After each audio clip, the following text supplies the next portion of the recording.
ቤት ማዘዣ አላችሁ ወይ ሲላቸው በአጋጣሚ አልያዙ ማዘዣ አልነበራቸውም። ከዛ እሺ አልኩኝ። ባለቤቴ አብሬ እሄዳለሁ እኔም አለ። በሌላ መኪና ነው መምጣት የምትችለው አሉት። እሺ አለ። ከዛ ተያይዘን እነሱ ከኋላ ሆነው እኛ በሌላ ከነሱ መሃል ከደህንነቶቹ መሃል አንዱ አንዴ ቁሙልኝ አለና ፎቶ ላንሳሽ አለ። ለምን አልኩት።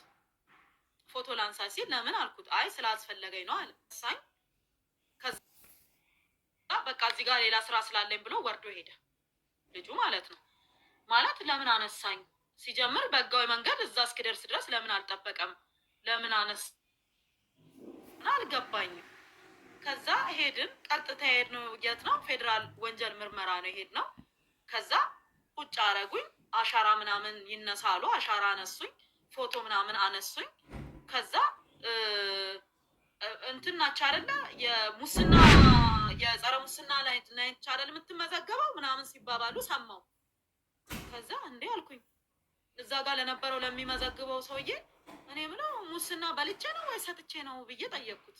ምክንያቱም ሙስና ማለት እኔ ወይ ሙስና የሰጠ ወይ ሙስና የተቀበለ ሰው ነው እንጂ እኔ ሙስና ያን ወረቀት መኪና ውስጥ በመገኘቱ ሙስና አባላለሁ ብዬ ኤክስፔክት አላደረኩም። እና ከዛ ምንድነው ሙስና ማለት ምን ማለት ነው?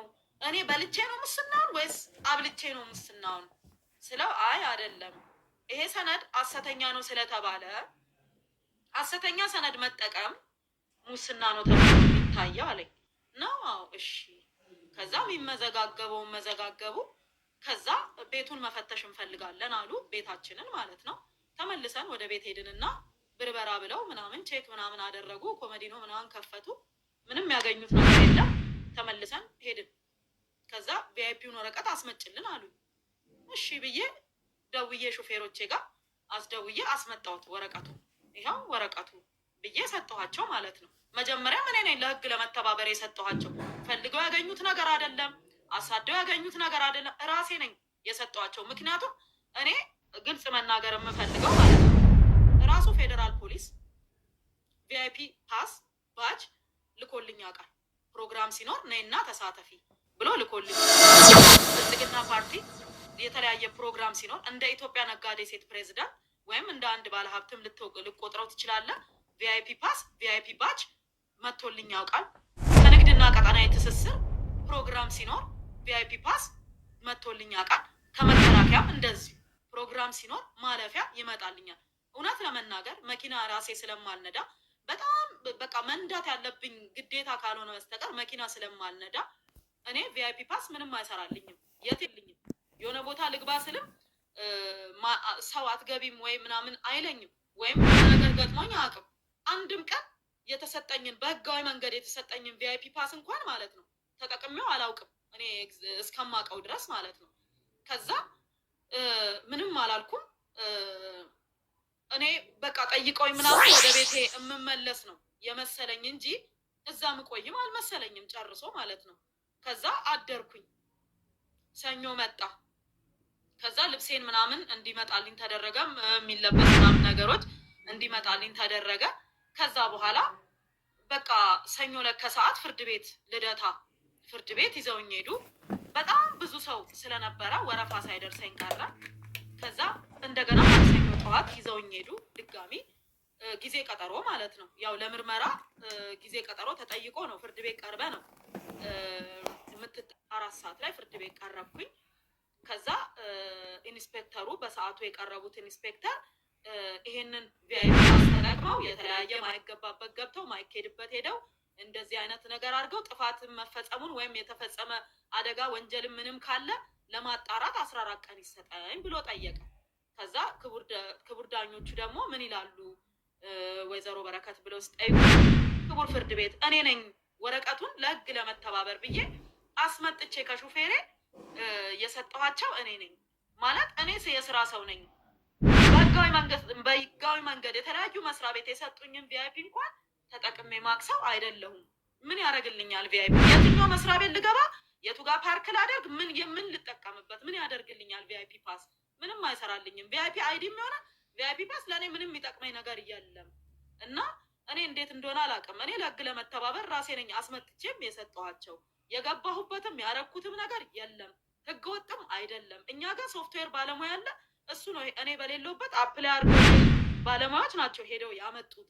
ፎረንሲክ መመርመር ይችላል፣ ህገ ወጥ ነው ህጋዊ ነው የሚለውን ነገር በፎረንሲክ ምርመራ መረጋገጥ ይችላል አልኳቸው ማለት ነው። ከዛ በኋላ ወረቀቱ ይቅረብልኝ አሉ። ክቡር ፍርድ ቤቱ ወረቀቱ ይቅረብልን አሉ። ቪአይፒዋ ማለት ነው። በሰዓቱ አልያዙትም ነበር መርማሪው። እሺ ለከሰዓት አሉና ለከሰዓት ቀጠሩ። አልደረሰለትም ወረቀቱ። ለምርመራ ሄዷል ሊበል ሳሙኤል ብቻ ሄዷል አለና ለህዳር 17 ሐሙስ ቀን ጠዋት 4 ሰዓት የመጨረሻ ቀጠሮ ይዘው ይቅረቡ ተባለ። እሺ ከዛ በኋላ በተለያየ ነገርም እጠረጥራታለሁ፣ በሳይበር ጥቃትም እጠረጥራታለሁ፣ በግብር ስወራም እጠረጥራታለሁ አሉ። ከዛ ክቡር ፍርድ ቤቱ መጠርጠር መብትክ ነው፣ ፍርድ ቤት በመረጃ አይደለም የሚሰራው በማስረጃ ነው የሚሰራው። መረጃ እናንተ ለመጠርጠር በቂ ሊሆን ይችላል፣ አንድ ሰው ለመጠርጠር ጥቆማ ሊመጣበት ይችላል። ፍርድ ቤት ግን በጥቆማ አይደለም የሚሰራው፣ ሰነድ እያየ ነው። ሰው ላይ ምንም ነገር የሚያደርገው ሰነድ እያየ ነው። ስለዛ በረከት በእንዲህ አይነት አንተ በምትለው ነገር የተጠረጠረች ከሆነ በቂ ማስረጃ አቅርብልን። የት አለ ሰነድ ወረቀት አቅርብ ሲባል አይ ለጊዜው ያስኩት ቪአይፒውን ብቻ ነው አለ። ቪአይፒውን አየ። ይሄ ደግሞ ለማሰር በቂ ምክንያት ስላልሆነ ምርመራውን ቀጥሉ፣ የተፈጸመ ነገር አለ የምትሉ ከሆነ የተለያየ ነገር አለ ብላችሁ የምታስቡ ከሆነ ምርመራችሁን ቀጥሉ፣ ግን እሳቸውን አስሮ ማቆየት ተገቢ ነው ብለው ስላላመነ ይሄ ችሎት የዋስትና መብታቸው ይጠበቅ አለ። መቼ?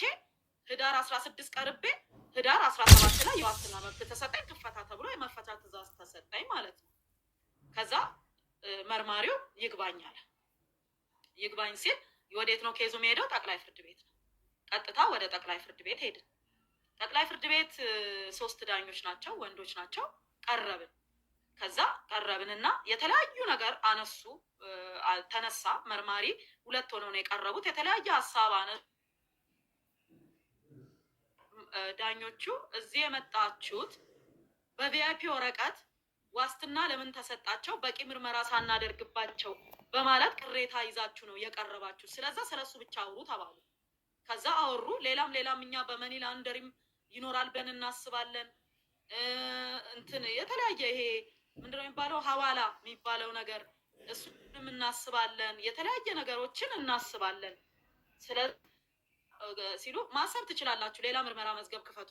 አሁን እዚህ የመጣችሁት ግን በይግባኝ ነው፣ ስለሱ ነው የምንነጋገረው አሉ። ከዛ አንድ ቀጠሮ ሰጡ። ተወያይተን ዳኞቹ ማለት ነው ክርክር አድርገናል። በደንብ ተከራከርንና ተወያይተን አንድ ቀጠሮ ይሰጠና በዛ ቀጠሮ መሰረት ስለ ጉዳዩ ውሳኔ እንሰጣለን ብለው ዳኞቹ ቀጠሮ ሰጡ ማለት ነው። በዛ ቀጠሮ ቀን ቀረብኩኝ። ዳኞቹ ግራና ቀኝ ተነጋገሩና እሳቸውን አስሮ ማቆየት ተገቢ ነው ብለን አላመንም፣ የልደታ ፍርድ ቤቱን ውሳኔ አጽንተናል አሉ። ዋስትና ጸና ማለት ነው። ትፈታ ብለው ጠቅላይ ፍርድ ቤትም የመፈቻ ትዕዛዝ አወጣ። ከዛ በኋላ የመፈቻ ትዕዛዝ ሲያወጣ ቤተሰቦቼ አሁንም የልደታውንም ወስደው ነበረ፣ የጠቅላዩንም ይዘው ሄዱ ሊያስፈቱኝ ማለት ነው።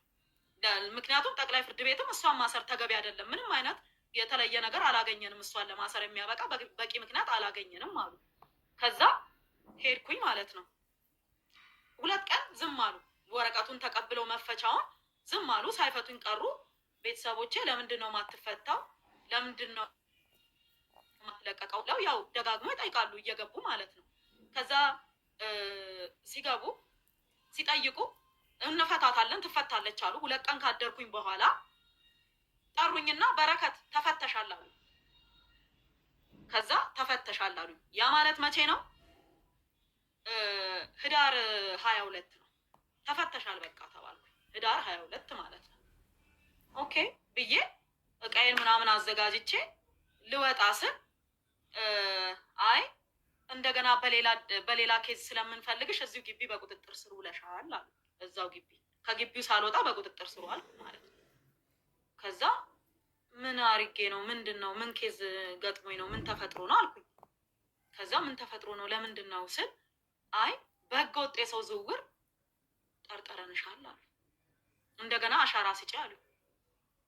አሻራ ስጪ፣ አሻራ መስጠት አለብሽ ተባልኩ። እሺ አልኩ። አሻራ ሰጠው። እንደገና እንደ አዲስ ፎቶ ተነሳው። እንደ አዲስ ልዩ ልዩ ነው የሚባለው መሰለኝ የእንትን የህገወጥ የሰው ዝውውር ወይም ሂማን ትራፊኪንግ የሚመለከተው የዛ ዲፓርትመንት ነው። ልዩ ልዩ የሚባል ዲፓርትመንት ነው። እዛ ተመዘገብኩኝ። እንደ አዲስ እቃዬን ቁጭ አድርጌ እንደ አዲስ እስረኛ ገባው ማለት ነው። በቃ ከግቢው ግን ሳልወጣ ነው እዛው በቁጥጥር ስር ያልኩት። ከዛ እንትኗ ኢንስፔክተሯ አጠገቤ ስለነበረች እኔን የተረከበችኝ ማለት ነው። የጠየኳት ጥያቄ ምንድን ነው? ማንን ከየት ወዴት አዘዋውሬ ነው? በእኔ ስም ማን ከሀገር ወጥቶ ነው? ምን አርጌ ነው? ምን አርግ ማለት ማንን ነው ያዘዋወርኩት? ማንን ነው? እኔ ማንንም ሰው